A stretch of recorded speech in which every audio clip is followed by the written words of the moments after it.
Hi, I'm Eco Chef Tom Hunt, a food educator, writer, and father of a beautifully opinionated 3-year-old. I'm also author of the cookbook Eating for Pleasure, People and Planet. So I've teamed up with housing provider Abri as part of its Living Well campaign to help support people eating a climate-friendly diet in an affordable and delicious way. We know that it doesn't always feel as achievable to eat sustainably as we'd like. So I'm here today to chat to an Abri customer, but also two representatives from Abri as well. So first of all, I'd really love it if you could all introduce yourselves, maybe starting with Tia. So hello, I'm Tia. I am an Abri resident, have been for a long time, but I also set up a charity and I run a community fridge in Windsor, and I do help Abri tenants with accessing food, which is usually short dated, near end of life, or preventing it from going into waste and landfill. So I do help Abri tenants as well.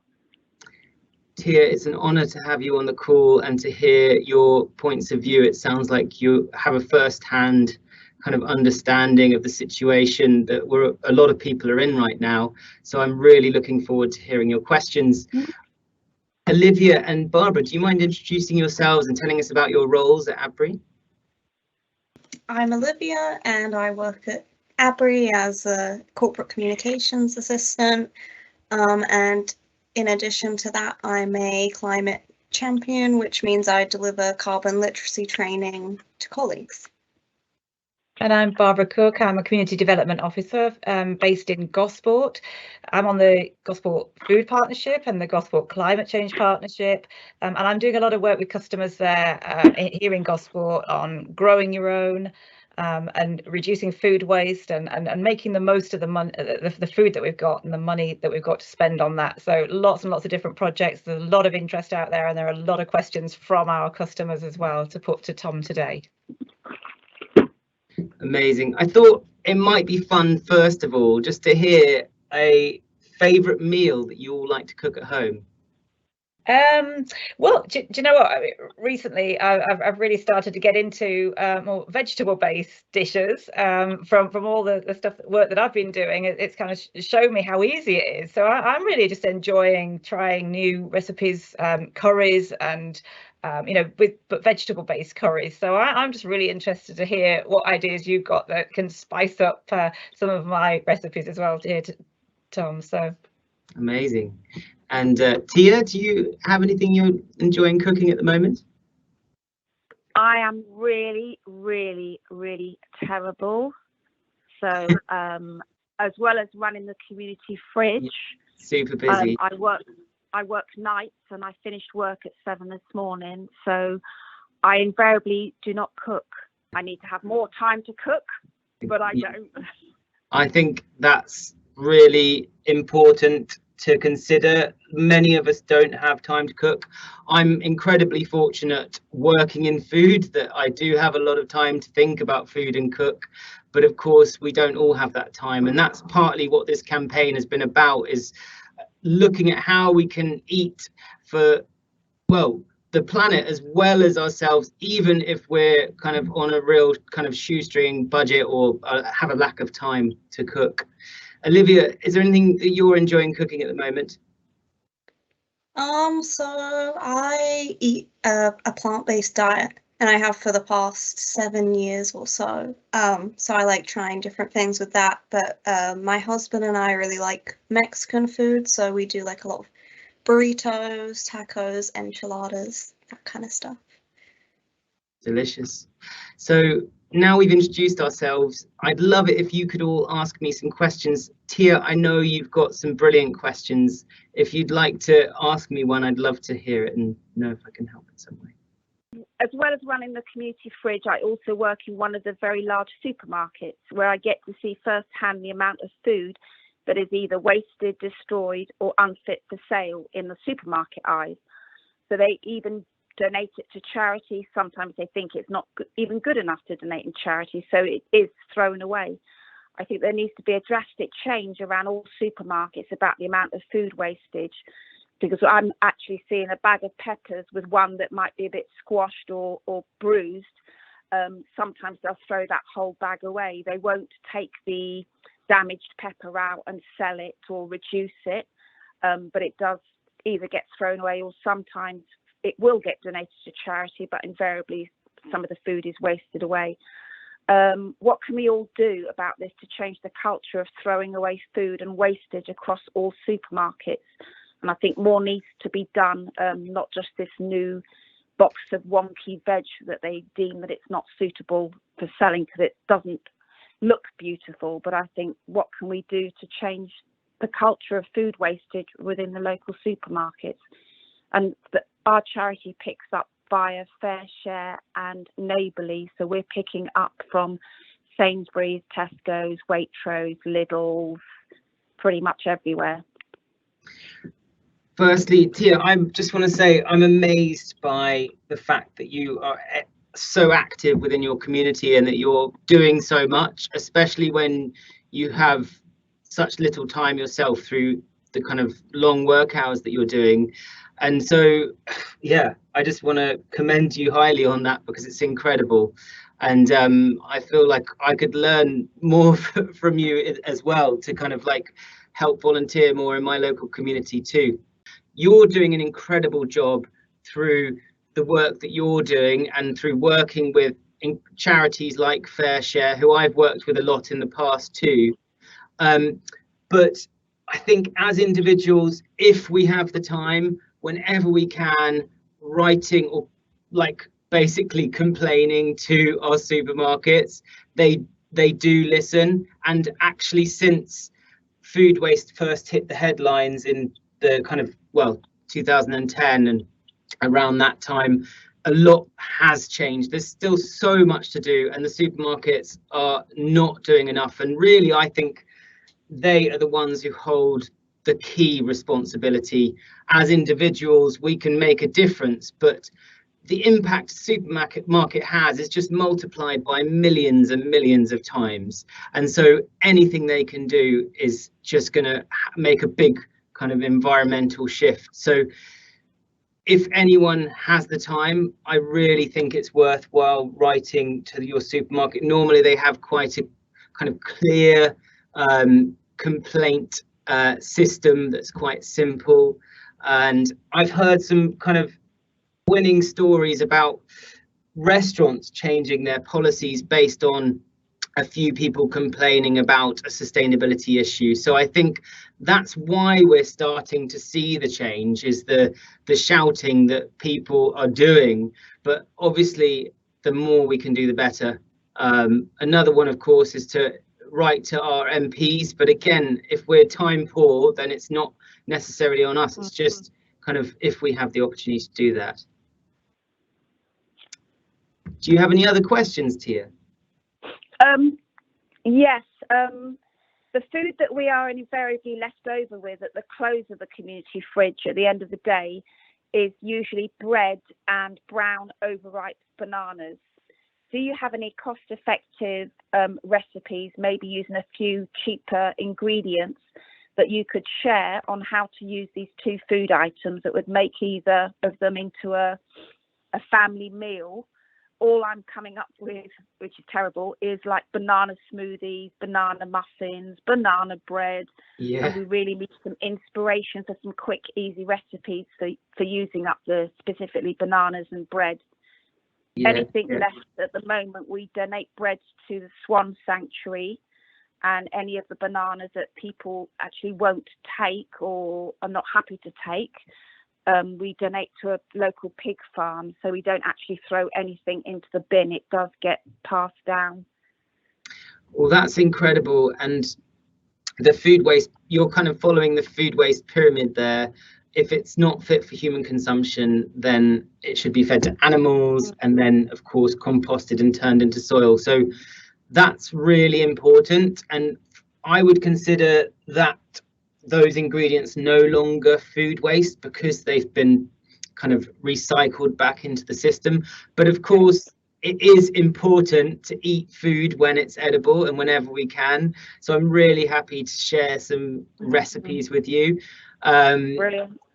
one of my, well, I mean, you've hit the nail on the head in terms of like the key waste items that we see in this country. Bread, I think 20 million slices of bread get wasted each day approximately, and 920,000 whole bananas are wasted every day. So it's a crazy amount of waste. And although often kind of supermarkets try to shift the blame on us wasting these ingredients, actually it's as much about their procurement system and kind of imbalanced kind of ordering of goods that they can't sell, that means that you're having to deal with their waste in your community spaces. So so recipes, banana charlottes. I mean, of course, you know, we're working with 2 ingredients here to start with, so it's got to be simple. But I don't know if you've heard of a charlotte. It's a little. I have. You have. Okay, for those listening that might not know what it is, it's a bit like you make a casing out of bread, slices of bread. Yeah, like a summer pudding. Yeah. But then you might mash bananas and a bit of chocolate and fill it and then bake it in the oven. You also kind of butter or oil the bread, and then you bake it in the oven, and you end up with this very kind of delicious, sweet little dessert. If you're lucky enough to have an oven, that's a good one.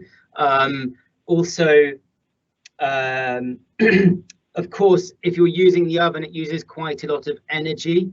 So I would suggest filling the oven with other things, maybe your main meal, so that you're not wasting energy. Another recipe which would need other ingredients, but is a great kind of fridge raid recipe, is ribollita soup. It's a classic Italian soup with bread torn into it, which thickens it up and makes really quite a filling and delicious soup. And the ingredients are adaptable to what's in season or what's in your fridge and needs using up. You can't use bananas in it very tastefully, though, unfortunately.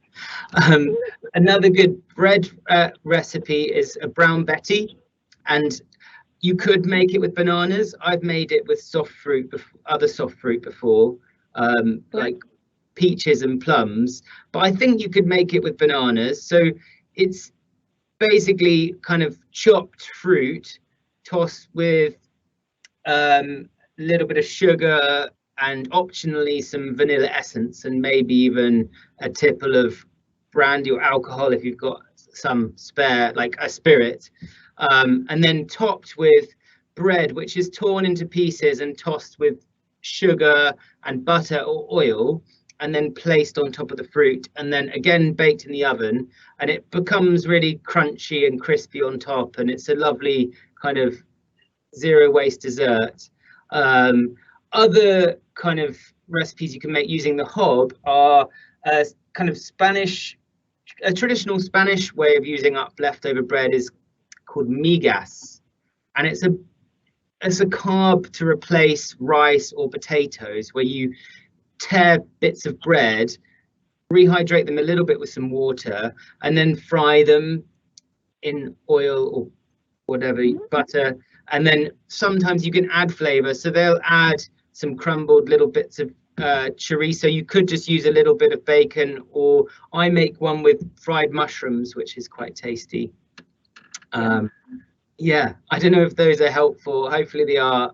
Another one I've made is katsu curry, which is nice, where you blend a whole banana, including the skin, into the curry. Cool, brilliant. Maybe it'd be good to have a question from you, Barbara, and then we come back to you. Yeah, something that one of our customers has been talking to us recently. She uses the food pantry, and so what she's saying is she's struggling to find ideas for her children's lunch boxes when they go to school. She doesn't think she's going along to the local supermarket in the evening to get kind of quick the reduced stuff from the chilled counter, rather than go to the pantry where she can buy a lot more with her money, because she's not really that confident about or new ideas or ideas to fill up her children in their school lunch boxes. So have you got any ideas on that, Tom, I wonder?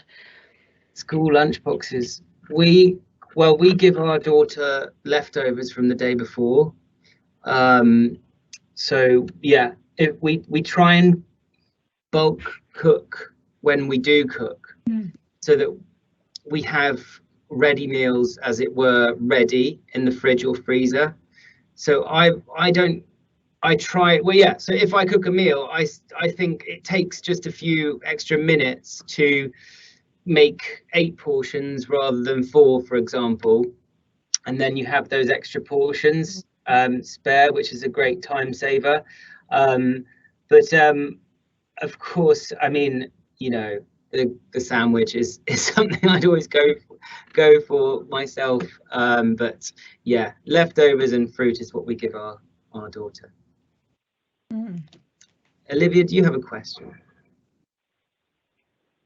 Yeah, so I was just curious about how you first became interested in eating and cooking sustainably.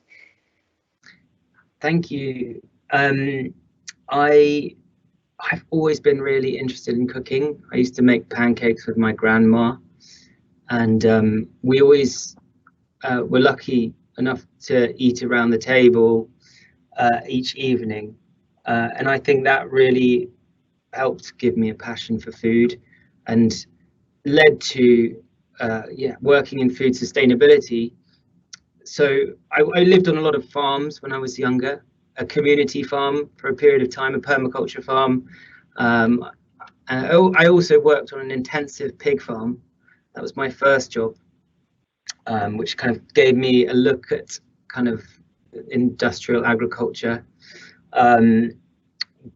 But yeah, I guess, so what I'm trying to say is it's kind of all these life experiences that I've had since a child that have led to the work that I do now.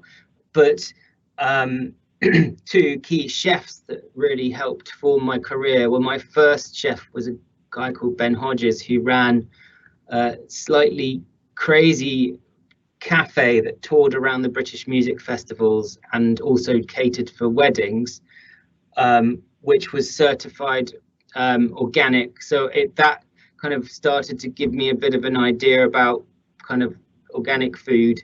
But then I worked at River Cottage with Hugh Fearnley-Whittingstall for a while, which also kind of helped me learn how to teach cooking. But the key kind of turning point in my career when I started focusing on food waste was in 2011, when I cooked a banquet for 200 people using food surplus. And that's kind of when I started. That was with FareShare, and when I started kind of working in food waste and stuff like that. So thanks. Tia, do you have any more questions you'd like to ask? I do, if that's okay. Please. We encourage volunteers to come into the community fridge and volunteer along with their children. I believe that by educating and teaching younger children about food waste, sustainability and recycling, this is a way to create more aware children who are eager to learn, pass on information to their friends, families and to schools, etc. What is a recipe that you would make with young children to encourage them to eat more healthier and to hide or disguise those hated foods that they wouldn't eat on their own? Good question, and I can't agree with you more. My daughter as well is going through a tough patch and doesn't want to eat a lot of the food we put in front of her. Everything has to be separate on the plate and things like that. But one thing she does eat, and that I cooked with ABRI for one of their community projects for some children, was a peanut butter and sweet potato curry.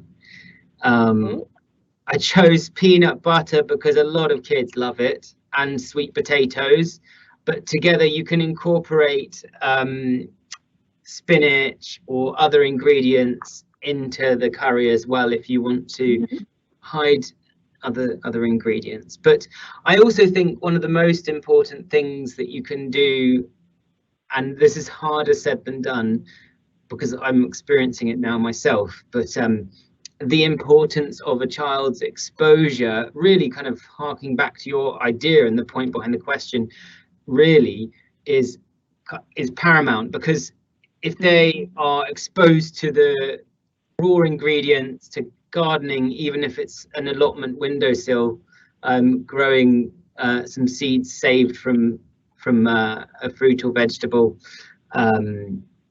and taking them shopping to the supermarket, or to kind of see the fresh produce and helping them pick the ingredients and just taste them, and not worry necessarily about whether they're eating them, so they become kind of used to those flavors slowly, I think is another good kind of way to go, as well as yeah, trying to kind of conjure up new recipes. It's kind of, I think it's a slow process.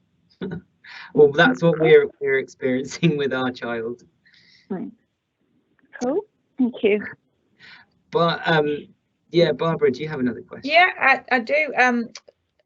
We're looking to work with our customers to do a little project, and we'd like to get them thinking about what to put in their store cupboard, so as a basic start. So have you got any tips on what people could be thinking about, Tom, when they're looking at setting up their store cupboard? Yeah, well, if we sometimes space can be an issue.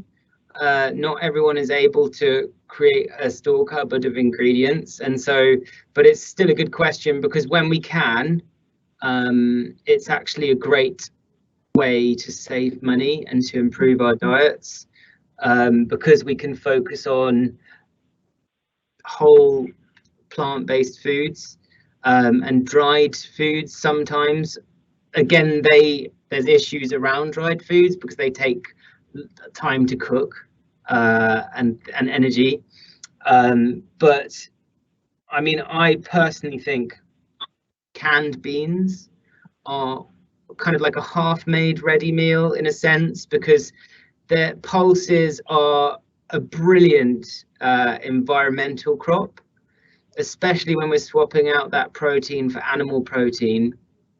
I think it's important to eat animal protein within our existing diets, especially if that's what we're used to culturally. But wherever we can, eating more beans is a great win, because legumes are a nitrogen fixer. So within the conventional food system, if we can't afford to invest in organic food, there's some kind of key ingredients like beans that are a key environmental player, and they also need little water to grow, so they're great used in a crop rotation on a farm, but they're also great in the kitchen. So you can simply open a can and whip it up into a very quick recipe. You could blend them like into a hummus or bean puree, or you could bulk out pretty much any salad or soup with them. They work really well in the ribollita soup that I pointed out earlier.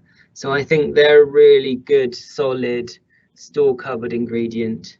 And then I think couscous is great because it's instant to heat up, and it's actually quite cheap comparably to rice and other staples as well. Another good tip, if you are using dried pulses or even rice, to save energy and time, you can soak them for 24 hours in water. So if you were soaking rice from the night before, it might take 5 minutes to cook instead of 15. Oh, I wasn't aware of that. That's a really good tip. Yeah, thank you. Olivia, do you have a question? Yeah, so obviously, like, meat, especially beef, is quite harmful for the environment, but meat is like a really big part of a lot of people's diet, so it's quite a difficult thing to transition away from for a lot of people. And there has been some talk about like lab-grown meats as an alternative. I just wondered if you have like opinions on that, if you think it's good or bad, or yeah. Yeah, great question, I suppose. I think think firstly, I think I should have said it earlier maybe, but if we're experiencing food poverty and we don't have the choice of what food we might need to buy, then I don't think the onus is on us so much to kind of make the critical environmental choices. The first choices we need to make are about feeding ourselves well, and if that means buying meat because that's what we know our children will eat, and we know they know that's, and we know how to cook it, then that's the right thing to do. Having said that, you can, like, reducing meat consumption is a good environmental win and a nutritional win if you're replacing it with a variety of other plants like beans. I think beans are a great, like I said already, a great alternative, and better alternative than lab grown meat. I think lab grown meat isn't really available in the supermarkets yet. I don't think it, from what I have seen, kind of plant-based alternatives, hyper-processed plant-based alternatives to meat like the Beyond Burger are quite expensive. Corn is actually a good cheaper alternative to meat. My old housemate used to buy corn mince instead of beef mince because it was cheaper. And so I think sometimes there is a good place for plant-based alternatives. I think lab grown meat's probably a kind of step too far in my opinion, because I think really environmentally what we need to be looking at is how to farm better, first and foremost. And yeah. Tia, do you have another question? Or I have one more question. I don't know if anybody's actually seen this, but a few months ago, the Mail on Sunday, the newspaper, provided a free, like an insert into their paper called Tips and Tricks to Cut Food Waste in Your Fridge and the Cupboard. So I've got this actual poster on display in the community fridge, and I take little snapshots and I post it on our community fridge Facebook page and everything. What are your top tips and tricks? Well, to cut food waste, basically. But this handout, well, this big, it's an I think it's called A3. It's reversible and it is absolutely brilliant. Really good. It just gives you all, I mean, it's quite visual as well, so it tells you how to prevent crisps, onions, chocolate, honey and jam. Gives just hints and tips to cut food waste. Yeah, brilliant. Well, I mean, thanks for the question. It's kind of perfect really for us because it's I created 10 tips for the Living Well campaign in Abry's Guide, and so the way I approach kind of environmental cooking and kind of reducing food waste is to give practical tips, but also to think kind of more broadly about how we approach food. So tip number one is to be creative, because really, when it comes down to it, we need to use up the food that's in our fridges. Even if we're meticulous planners and we plan what to shop, we're more than likely going to be left with some leftovers or bits and bobs of ingredients. So it's really important to be creative. I've also created, through my work in food waste, food sustainability philosophy called Root to Fruit Eating. And that starts with the idea of practicing what I call complete consumption. So whenever we can, cook from scratch, using raw ingredients in their entirety, so not peeling anything. If there's leaves on a cauliflower, eat them, that sort of thing. But then, yeah, there's many other tips in there as well. Like, it's really important to know kind of sell and use by dates. Importantly, a lot of people still get confused by them and might dispose of something after its sell by date. but really all that is there for is to make sure that food arrives to the customers in its perfect condition, which is a big reason why a lot of food is actually wasted, because at that point it comes off the shelves even though it's perfectly delicious to eat, and goes to charities such as yours. I think it's really important to buy food you love and eat things that excite you when you can, because how can a diet be sustainable if it's not delicious? And then food storage, like we've already discussed, cutting back on meat and dairy. Cheese as well is a kind of big emitter of greenhouse gas emissions. I think we should all enjoy it, but I think starting your kind of weekly shop with seasonal and ideally local produce is a good place to start, and hopefully kind of in some ways economical, but of course there's lots of other issues there, and also often it's kind of some of the more processed foods that are the cheapest, so it's kind of navigating through that.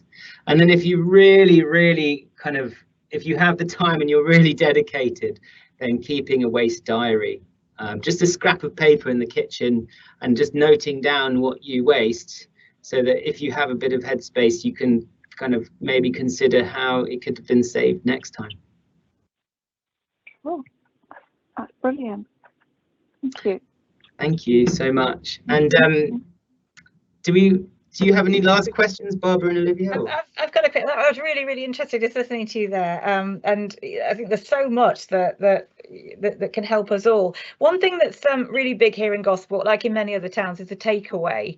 And I'm just wondering if you've got any ideas about ways that we can try to help people to think differently, and replace some of those takeaway meals that they have, perhaps. So are there any sort of things that you could recommend? And a follow-up to that is also, is there any way that you come from the business restaurant world, is there any way that we can work with businesses to try to get them to think a bit more sustainably about the kind of food that they deliver and the way that they deliver it, that kind of thing? So a couple of things really, that whole takeaway, eating out kind of experience, really. Yeah, I mean, takeaways are actually quite expensive. Often they feel like the only option if we're busy at the last minute, but they do take normally half an hour or an hour to arrive. So I've often gone to order a takeaway and then reminded myself that I could probably cook a simple meal quicker. Personally, I like to eat in the week as simply as possible, and not everyone likes to eat in that way, because I'm really happy with some steamed greens with some olive oil or butter and salt and pepper and maybe some protein or another vegetable, just cooked very simply. So often simple, it's not maybe what people want to hear, because there's so much focus on eating kind of delicious food, and that's what you get from a takeaway. But the reality is, if we eat that way too frequently, then we become unhealthy through an imbalance of nutrients, too many macronutrients and not enough micronutrients. Through that energy-rich food, because of course takeaways are really often, as a chef, I know that people love to eat sugar, salt and fat. Those are the kind of primal macronutrients and flavors that we crave, and so it takes a little bit of work to kind of overcome that, really. Thanks everyone for tuning in. If you'd like any more information, please check out Abry's Living Well guide, where you'll find lots of my recipes and some of the tips you heard today.